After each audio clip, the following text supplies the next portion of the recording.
And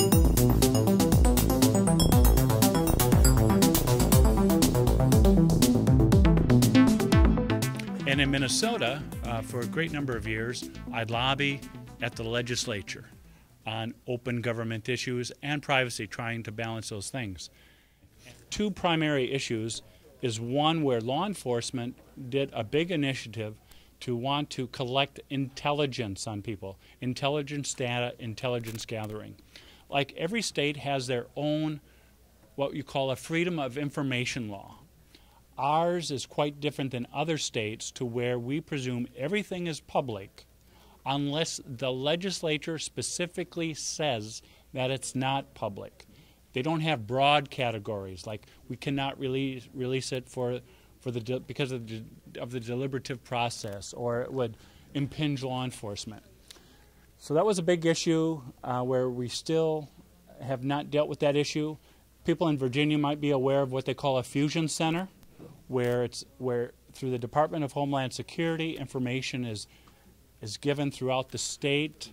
I think even 2 or 3 years ago, Virginia released a big, what they call something assessment, labeled certain people, certain groups of certain things. So that was an issue. Law enforcement came in, what you might call the state FBI, the Bureau of Criminal Apprehension. I'm sure Virginia has something like that. Their proposal and law enforcement, it failed. That was a big issue, and a number of reasons why.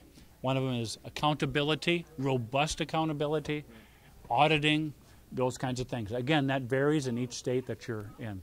The last item, which I just left 3 days ago at the legislature, and I don't know what the hell's going to happen, because the Vikings supposedly might move to LA if we don't build them a new stadium.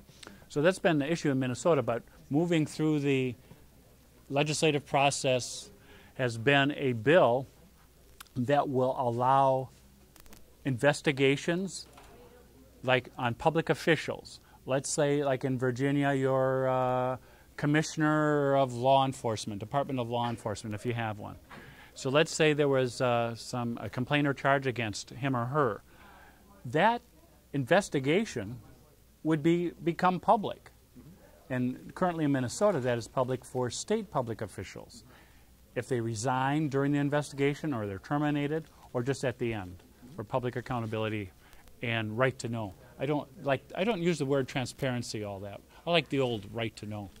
Now we're trying to bring that same law to local political subdivisions, to your school districts, to your county, to your city. So the superintendents who get those nice little $250,000 settlements and they quietly go away and you don't know why the hell they left, other than there was a settlement and blah, blah, general type of reasons. Well, we want to bring those investigations all public too. So if you can see that they were for conflict of interest, or maybe there were some real serious things, not criminal, because already the law enforcement would be in. So those are the two things that primarily, there's other little tidbits, medical. For me, I do try and balance that privacy and public right to know. Laws are made by those who show up. Yeah. So you make sure and stay late for those late committee meetings that I hear that happens down in Richmond. And number two, information is power.